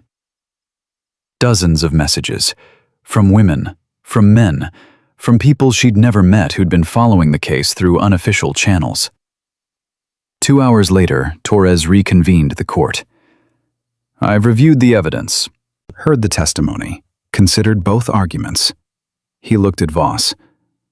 "Master Chief Voss, I find sufficient evidence to refer all charges to general court-martial. You will remain on restricted duty pending trial. Court is adjourned." The room erupted. Maya felt her knees weaken. Walsh grabbed her arm. "We won," Walsh said. "This is just step one, but we won." Outside, press cameras were waiting despite the military restriction. Questions shouted from every direction. "Lieutenant Sterling, how do you feel about the ruling? Do you think justice will be served? What do you want to say to other women in the military?" Captain Morrison appeared, moved Maya through the crowd. "No comments. Lieutenant Sterling will not be making any public statements." In his office, Morrison sat behind his desk. "You understand what you've started." "Sir?" "This isn't just about Voss anymore. This is about the entire culture. The Navy is watching. Congress is watching. If the court-martial convicts, we'll have to examine every training program, every instructor, every complaint that was dismissed. You've opened a door that can't be closed. Good. Morrison almost smiled. Your father said the same thing when he recommended women for the teams. I told him it would cause chaos. He said chaos was the price of progress. Was he right? Time will tell. He pulled out a folder. In the meantime, you're being reassigned. Effective immediately, you're detached from advanced training and assigned to Naval Special Warfare Development Group as a training doctrine consultant. Sir, I haven't completed integration training. You've demonstrated more than enough competence to be valuable to DevGru. They want your input on reforming training protocols, making them more effective and less abusive. They want me to help fix the system. They want you to help build a better one. Maya left his office in a daze 8 weeks ago. She was just trying to survive. Now she was helping redesign the entire program. Her phone rang. Reeves. I heard. DEVGRU. That's impressive. It feels like exile disguised as promotion. It's opportunity disguised as protection. They're keeping you away from retaliation while the trial proceeds. Smart move. What happens now? Now we wait for the court-martial. Could be months. Voss's attorney will file every motion she can think of to delay. But eventually there'll be a trial. And you'll testify again. And this time, it's for keeps. I'm ready. I know you are. Just remember, winning isn't just about convicting Voss. It's about changing the culture that created him. That night, Maya sat in her new barracks room at a different base. Her ribs still hurt. Her body still carried the evidence of what Voss had done. But something had shifted. She'd spent her whole life trying to prove she deserved to be here, trying to earn respect through performance, trying to be good enough that gender wouldn't matter. Now she understood. She didn't need to prove anything. The standards proved her. The evidence proved her. The truth proved her. Everything else was just noise. And sometimes, the smallest voice in the room was the one that changed everything. Not because it was loud, because it refused to be silenced. The court-martial began 4 months later on a Tuesday morning that felt like every other Tuesday, except it wasn't. Maya walked into the courtroom at Naval Base San Diego in dress whites, her ribs finally healed, her spine straighter than it had ever been. Voss sat at the defense table looking smaller somehow. 4 months of restricted duty had aged him. Or maybe Maya was just seeing him clearly for the first time. The military panel filed in. 7 officers, 4 men, 3 women, all senior rank, all with combat experience, all with reputations for fairness. Judge Torres addressed the room. This court-martial will determine guilt or innocence on charges of assault, cruelty, and maltreatment, conduct unbecoming, and dereliction of duty. Commander Walsh, call your first witness. The prosecution's case took 3 days. They played the body camera footage in its entirety. All 63 hours condensed to the most damning moments. Voss's voice threatening, his deliberate targeting, the interrogation room assault. The panel watched in silence. On day 4, Brennan began the defense. Her strategy was simple: make Maya the villain. The prosecution wants you to believe this is about abuse, Brennan told the panel. It's not. It's about a young officer who couldn't handle the pressure of elite training and decided to destroy a good man's career rather than admit her own limitations. She called character witnesses, SEALs who'd served with Voss for decades. All testified he was tough but fair, demanding but effective. A leader who'd shaped countless operators. Master Chief Voss pushed people, one witness said, but he never broke anyone who didn't need breaking. And sometimes breaking down is the only way to build up. Then Brennan called her surprise witness, Commander Patricia Hendricks, former BUD/S instructor, one of the first women to attempt SEAL training in 2015. She'd failed Hell Week. Commander Hendricks, Brennan asked, you experienced BUD/S training firsthand. Did instructors push you hard? Extremely hard. Did they target your weaknesses? Constantly. Did they say things that could be considered harassment? Hendricks hesitated. Sometimes. And did you file complaints? No. Why not? Because I understood the training was supposed to be hard, that breaking down your ego was part of building up your capability. I failed because I wasn't ready, not because the instructors were abusive. Brennan turned to the panel. Commander Hendricks represents what military training should be. Acknowledgement of reality. Acceptance of standards. Lieutenant Sterling represents what happens when we criminalize difficulty, when we label every challenge as abuse. Walsh cross-examined hard. Commander Hendricks, did any instructor at BUD/S deliberately target a documented injury? Not that I'm aware of. Did any instructor conduct unauthorized interrogations designed to aggravate medical conditions? No. Did any instructor whisper threats about breaking you while you were already broken? Hendricks looked uncomfortable. No. Then your experience and Lieutenant Sterling's experience aren't comparable, are they? I suppose not. On day 7, Voss took the stand. Brennan walked him through his service record. 20 years, multiple deployments, commendations, leadership positions, a career of excellence. Master Chief Voss, Brennan asked, did you assault Lieutenant Sterling? No, ma'am. Everything I did was within my authority as training instructor. Did you target her because of her gender? Absolutely not. I held her to the same standards I hold every operator. Did you intend to cause her harm? I intended to prepare her for the realities of combat. Sometimes that preparation is uncomfortable. Walsh's cross-examination was surgical. Master Chief Voss, you testified you held Lieutenant Sterling to the same standards as every operator. Is it standard to conduct solo watch rotations? In certain circumstances. What circumstances? When evaluating individual capability. Is it standard to order camp setup and relocation 3 times in 2 hours? If position needs adjustment. Is it standard to conduct RTI interrogations on team members you have personal conflicts with? I had no personal conflict with Lieutenant Sterling. Walsh played a clip from the body camera. Voss's voice. Little girls break easy.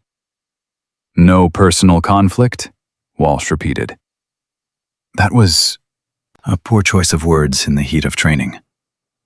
A poor choice. Not a threat? It was motivation. Motivation to do what? Break her ribs? That's not what I meant. Then what did you mean? Voss went quiet. Master Chief Voss, you served with Lieutenant Sterling's father, Commander James Sterling, correct? Yes. And Commander Sterling recommended women for SEAL training in 2012, correct? Yes. You opposed that recommendation, correct? I had concerns about integration. You called it political correctness destroying combat effectiveness, correct? That was taken out of context. Was it? Because when Lieutenant Sterling arrived at advanced training, you saw an opportunity to prove your point, to show that women couldn't hack it, to validate your opposition to integration. Isn't that the real reason you targeted her? No. Then why did you specifically request her assignment to your SEER team? The courtroom went silent. Walsh pulled out a document, training assignment request form, dated 5 days before SEER, signed by you, specifically requesting Lieutenant Sterling for Team 4. Care to explain? Voss's face went white. I wanted to ensure proper evaluation. Proper evaluation or guaranteed failure? Objection! Brennan stood. Argumentative. Sustained. Rephrase, Commander Walsh. Master Chief Voss, you requested her assignment. You designed excessive tasks. You conducted unauthorized interrogation. You targeted her injury. All documented, all deliberate, all designed to make her quit. And when she didn't quit, when she documented your abuse instead, you called it entrapment. But you can't trap someone into being who they already are. Can you? Voss didn't answer. Closing arguments came on day 9. Brennan made her final appeal. This case will set precedent. If you convict Master Chief Voss, you tell every military instructor that demanding excellence is criminal, that pushing candidates is abuse, that high standards are prosecutable. Is that the military you want to serve? Walsh stood for the last time. This case is simple. Master Chief Voss had authority. He abused it. He had responsibility. He betrayed it. He had power. He weaponized it. The defense wants you to believe this is about training standards. It's not. It's about one man who couldn't accept change and decided to destroy someone rather than adapt. The evidence is clear. The law is clear. The only question is whether you have the courage to apply both. The panel deliberated for 14 hours. Maya waited in a conference room with Walsh and Reeves. Nobody spoke much. The silence was heavy with possibility. At 22:30 hours, Torres reconvened the court. Has the panel reached a verdict? The senior member stood. Captain Melissa Rodriguez, former F-18 pilot, Silver Star recipient. We have, Your Honor. On the charge of assault, how do you find? Guilty. Maya's breath caught. On the charge of cruelty and maltreatment. Guilty. On the charge of conduct unbecoming. Guilty. On the charge of dereliction of duty. Guilty. The courtroom erupted. Torres gavelled for order. Voss sat motionless. His attorney touched his shoulder.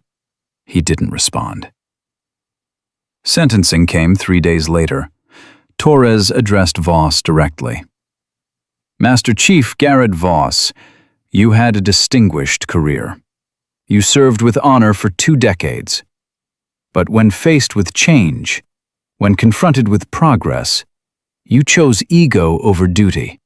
You chose power over principle. You chose abuse over leadership. This court sentences you to reduction in rank to E1, forfeiture of all pay and allowances, 6 years confinement, and dishonorable discharge. Voss's face crumpled. 20 years erased in one sentence. Torres continued. But this court also recognizes that you are not solely responsible for the culture that enabled your behavior. The Navy failed to investigate previous complaints, failed to hold you accountable earlier, failed to protect the women who came before Lieutenant Sterling. That failure ends now. He turned to Maya. Lieutenant Sterling, you demonstrated exceptional courage, not just in enduring abuse, but in documenting it, in building accountability when the system failed to provide it. This court commends your service and your sacrifice. Outside the courtroom, press cameras swarmed. Maya gave one statement. This wasn't about me. This was about every woman who reported abuse and wasn't believed. Every man who witnessed misconduct and was too afraid to speak up. Every service member who thought the system couldn't change. Today proves it can. Today proves evidence matters. Truth matters. And courage matters more than rank. 6 months later, Maya stood in front of 40 SEAL candidates at the Naval Special Warfare Center. 20 men, 20 women. The first fully integrated BUD/S class in history. "I'm Lieutenant Sterling," she said. "Some of you know my story. Some of you think it makes me special. It doesn't.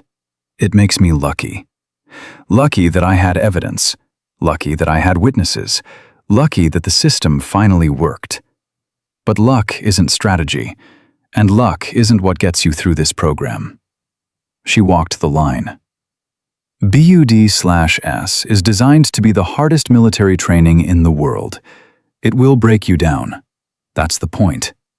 But there's a difference between breaking down your ego and breaking down your body. Between pushing you to grow and pushing you to quit. Between leadership and abuse. If you experience the latter, you document it. You report it. You demand accountability. Because silence protects perpetrators. And we're done protecting perpetrators. A female candidate raised her hand. "Lieutenant, how do we know what's legitimate hardness versus abuse?" You know because legitimate hardness applies to everyone equally. Abuse targets specific people.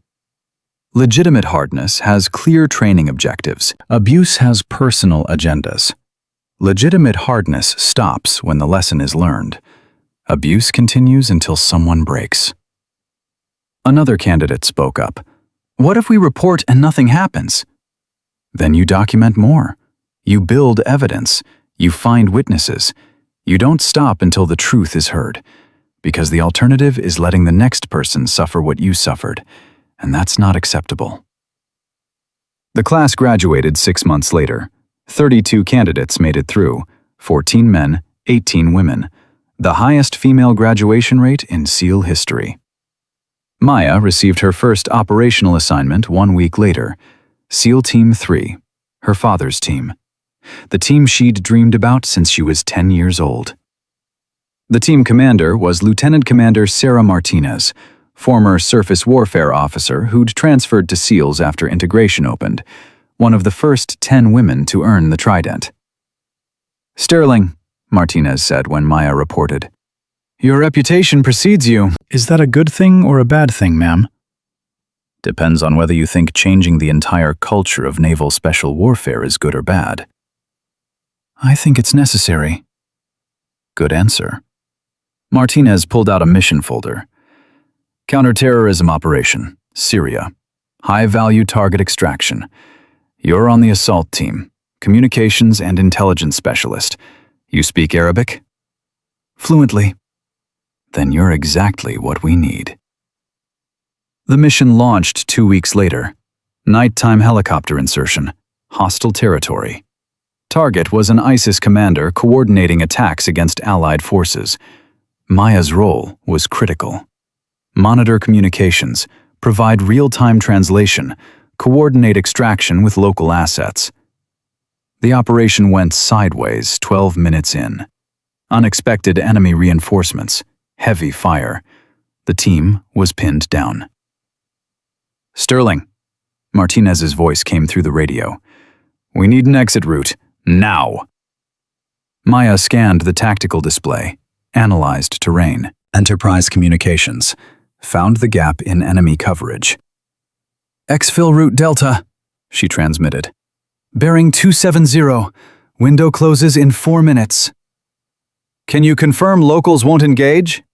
Maya switched to Arabic, contacted their Kurdish allies, negotiated safe passage, coordinated covering fire. "Confirmed. Locals will provide support." The team extracted. 0 casualties. Target secured. Mission successful. Back on the helicopter, Martinez sat next to Maya. "You know what I just realized?" "What's that, ma'am?" "Nobody on this team knows you're the woman who took down a Master Chief. They just know you're the communications specialist who got us out alive. That's how it should be. That's all I ever wanted." 1 year after the court-martial, Maya received orders to report to the Naval Special Warfare Command. She expected another assignment. Instead, she walked into a conference room full of senior officers. Admiral James Parker, commander of Naval Special Warfare, stood at the head of the table. "Lieutenant Sterling, please sit." She sat. "We've been reviewing integration protocols across all Special Operations Forces. Your case highlighted systemic failures. We're implementing changes, but changes only work if the people implementing them understand why they're necessary. We need someone who's lived the problem to help build the solution." "Sir, I'm not sure I understand." "We're creating a new position. Special Assistant for Integration and Training Reform. Reports directly to this command. Reviews all training programs, investigates complaints, ensures accountability. It's yours if you want it." Maya felt her chest tighten. "Sir, I'm an operator. I want to serve on a team. I want to deploy. I want—" "You want to make a difference," Parker interrupted. "This makes a bigger difference than any single deployment. This changes the culture for everyone who comes after you. Can I think about it?" "You have 24 hours. That night, Maya called Reeves. "They offered me a desk," she said. "I heard." "I don't want a desk. I want to operate." "Then tell them no." "But if I tell them no, who builds the system? Who ensures the changes actually happen?" "Someone else. There's always someone else." "Is there?" Maya was quiet. "Because I keep thinking about all the women who reported abuse before me, who didn't have evidence, who weren't believed, who got forced out while their abusers continued. If I don't take this job, if I don't build the accountability system, am I just letting them down? Or maybe you're honoring them by proving a woman can operate at the highest level, by being the example instead of the enforcer. Can't I be both?" "Not in the same job." Maya made her decision at 0500 the next morning. She reported to Admiral Parker. "Sir, I appreciate the offer, but my answer is no." Parker didn't look surprised. "Why?" "Because cultural change doesn't come from positions, it comes from people.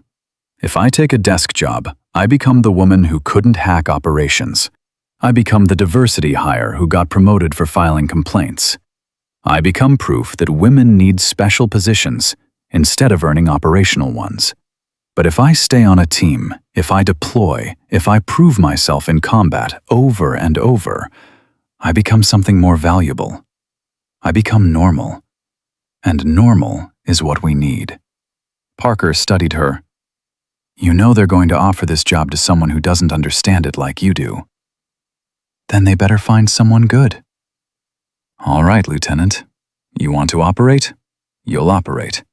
But when you retire, when your operating days are done, this job will be waiting." "I'll be ready for it then."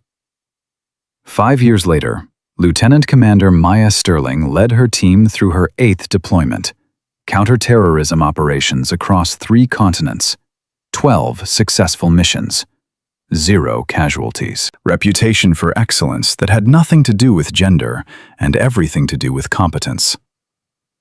The Navy changed around her. Integration became normal. Female SEAL candidates graduated regularly. Discrimination complaints were investigated properly. The culture shifted from resistance to acceptance. But the real change was quieter. It was male SEAL candidates asking female instructors for advice without thinking twice.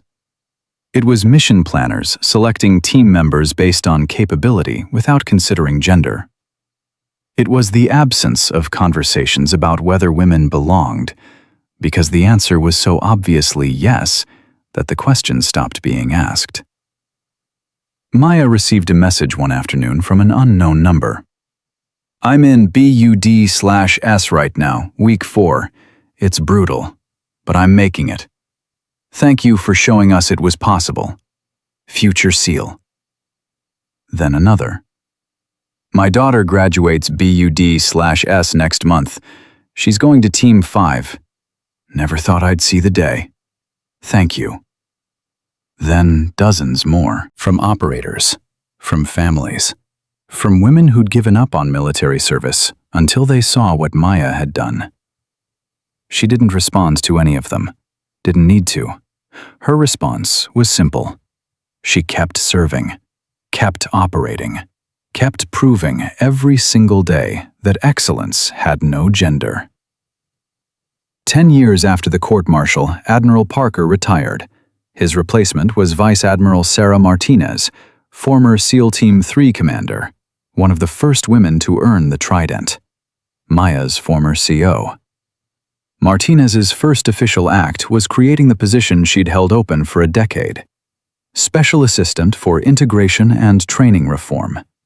She called Maya into her office. "You ready now?" Martinez asked. Maya looked at her service record.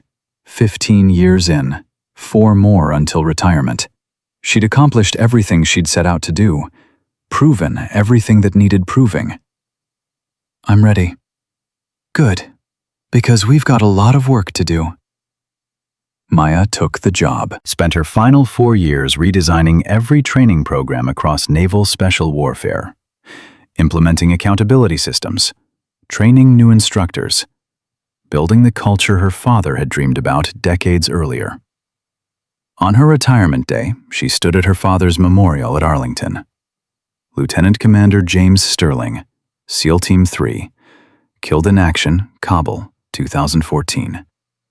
She placed her Trident insignia next to his name. "I did it, Dad," she said quietly. "Not just for me. For everyone." Behind her, a voice spoke. "He'd be proud." She turned. Dawson stood there, retired now, gray in his beard, but the same steady presence. "Chief." "It's just Marcus now.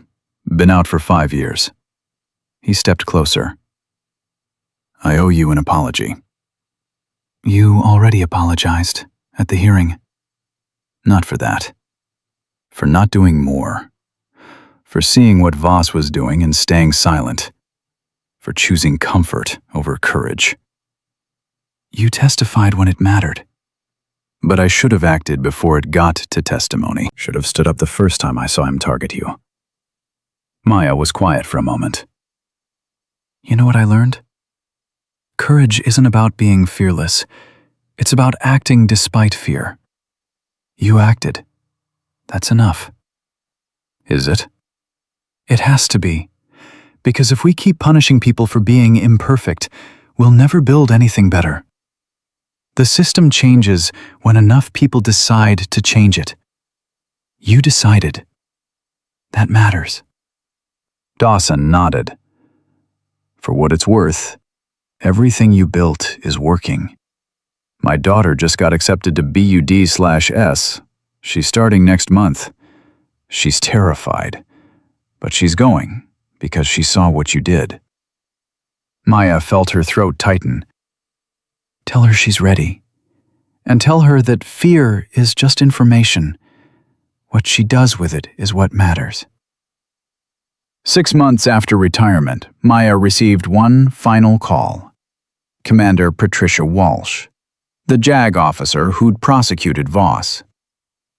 "I have news," Walsh said. "The Navy just released its 10-year integration report. Female SEAL graduation rate is now 42%. Male graduation rate is 41%. For the first time in history, women are graduating at the same rate as men. Because the standards stayed the same, but the culture changed. Exactly. And there's something else. The Navy is naming its new training facility after you, the Sterling Integration and Training Center. It opens next year. Maya sat down. "They can't do that. I'm not dead. You don't name things after people who are still alive." "They made an exception. Because you didn't just serve. You transformed service. And they want every person who walks through those doors to know what's possible when you refuse to accept impossible." The facility opened on a Tuesday. Maya cut the ribbon in front of 200 SEAL candidates, men and women, young and old, every background, every experience. She gave a short speech. 22 years ago, I was told I didn't belong, that I was too small, too young, too female. Some people tried to break me. They failed. Not because I was stronger, because I was documented. I turned abuse into evidence, evidence into accountability, and accountability into change. None of you will face what I faced. The system is better now, but it's not perfect. It never will be. So if you see abuse, you document it. If you see injustice, you report it. If you see someone trying to break the system, you hold them accountable. Because silence protects perpetrators, and we're done protecting perpetrators. The candidates applauded. Maya walked off the stage and stood in the back, watching the next generation begin their journey. A young woman approached, maybe 20 years old, nervous energy. Ma'am, I just wanted to say thank you. I'm starting BUD/S next week. I wouldn't be here if you hadn't fought. Maya smiled. You're here because you earned it. I just made sure the door stayed open. Walking through it is on you. But what if I fail? Then you fail with honor, because trying and failing is better than never trying at all. That's what my father taught me. That's what I'm teaching you. The woman nodded and walked away. Maya stood alone, watching the sun set over the Pacific. She thought about the 22-year-old who'd walked into Coronado with fractured ribs and unshakable resolve. The woman who'd documented every moment of abuse because she knew silence wouldn't protect her. The operator who'd proven that size didn't matter when spine was strong enough. They'd tried to break her because she was small, because she was young, because she was a woman in their world. But Maya Sterling didn't break. She built evidence, built accountability, built a system that protected instead of punished, built a culture that valued capability over comfort, built a legacy that would outlast every person who doubted her. And in the end, that was the only revenge that mattered. Not destroying those who tried to destroy her, but creating something so strong that people like them could never destroy anyone again. Because real strength wasn't about how hard you could hit.